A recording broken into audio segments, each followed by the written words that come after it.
ರಾಷ್ಟ್ರೀಯ ಸ್ವಯಂ ಸೇವಕ ಸಂಘದ ಸರಸಂಘ ಚಾಲಕ ಡಾಕ್ಟರ್ ಮೋಹನ್ ಭಾಗವತ್ ಉಡುಪಿಯ ಶ್ರೀಕೃಷ್ಣ ಮಠಕ್ಕೆ ಭೇಟಿ ನೀಡಿದರು. ಪರ್ಯಾಯ ಶ್ರೀ ಪುತ್ತಿಗೆ ಮಠದ ಶ್ರೀ ಸುಗುಣೇಂದ್ರ ತೀರ್ಥರು ಗೌರವ ಆಧಾರದೊಂದಿಗೆ ಭಾಗವತ್ ಅವರನ್ನ ಬರಮಾಡಿಕೊಂಡರು. ಉಡುಪಿಯ ಶ್ರೀಕೃಷ್ಣ ಮುಖ್ಯ ಪ್ರಾಣ ದೇವರನ್ನ ಕಂಡು ಪ್ರಾರ್ಥನೆ ಸಲ್ಲಿಸಿದ ಬಳಿಕ ಗೀತಾ ಮಂದಿರದಲ್ಲಿ ಕಿರು ಸಭೆ ಏರ್ಪಡಿಸಲಾಗಿತ್ತು. ಈ ಸಭೆಯಲ್ಲಿ ಪರ್ಯಾಯ ಮಠದ ವತಿಯಿಂದ ಮೋಹನ್ ಭಾಗವತ್ ಅವರನ್ನ ಗೌರವಿಸಲಾಯಿತು. ಪರ್ಯಾಯ ಮಠವು ಹಮ್ಮಿಕೊಂಡಿರುವ ಕೋಟಿಗೀತಾ ಲೇಖನ ಯಜ್ಞದ ಬಗ್ಗೆ ಮೋಹನ್ ಭಾಗವತ್ ಅವರಿಗೆ ವಿವರಣೆ ನೀಡಿದ ಶ್ರೀಗಳು ಧರ್ಮ ಹಾಗೂ ದೇಶದ ಆಗುಹೋಗುಗಳ ಬಗ್ಗೆ ಕೆಲ ಕಾಲ ವಿಚಾರ ವಿನಿಮಯ ನಡೆಸಿದರು. ಭಾಗವತ್ ಅವರ ಈ ಪೂರ್ವ ನಿರ್ಧರಿತ ಭೇಟಿಯ ಹಿನ್ನೆಲೆಯಲ್ಲಿ ಕೃಷ್ಣ ಮಠಕ್ಕೆ ವಿಶೇಷ ಭದ್ರತೆ ನೀಡಲಾಗಿತ್ತು. ಸುಮಾರು 1 ಗಂಟೆಗಳ ಕಾಲ ಭಾಗವತ್ ಶ್ರೀಕೃಷ್ಣ ಮಠದಲ್ಲಿ ಕಳೆದರು.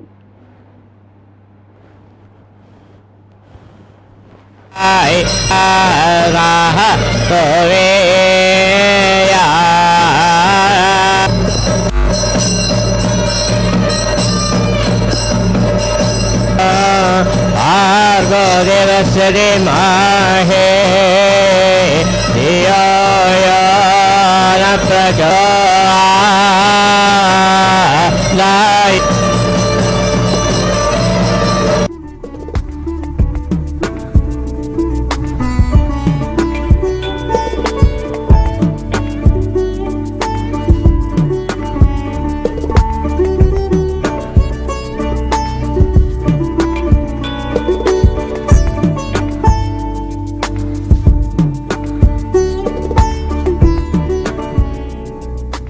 जो सनातन काल से चलता आया हुआ चिंतन है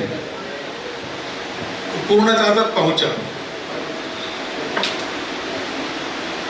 उस चिंतन का सारांश गीता है।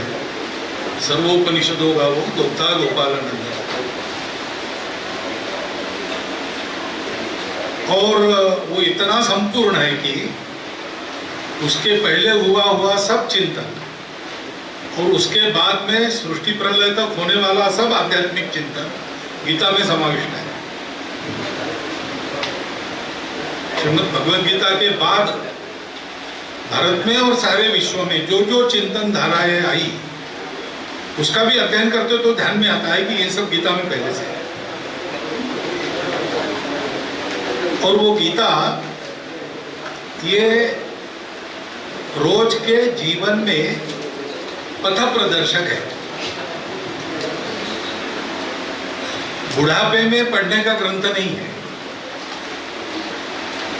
वो बचपन से ही उसका संस्कार मिलना चाहिए तो जीवन में यशस्वी और सार्थक बनकर आदमी जी सकता है। आध्यात्मिक दृष्टि से तो है ही, लेकिन भौतिक जीवन में भी उसी के परिशीलन से, मनन चिंतन से अपनी एक एक कृति को जब हम परिशुद्ध करते हैं तो वो होता है।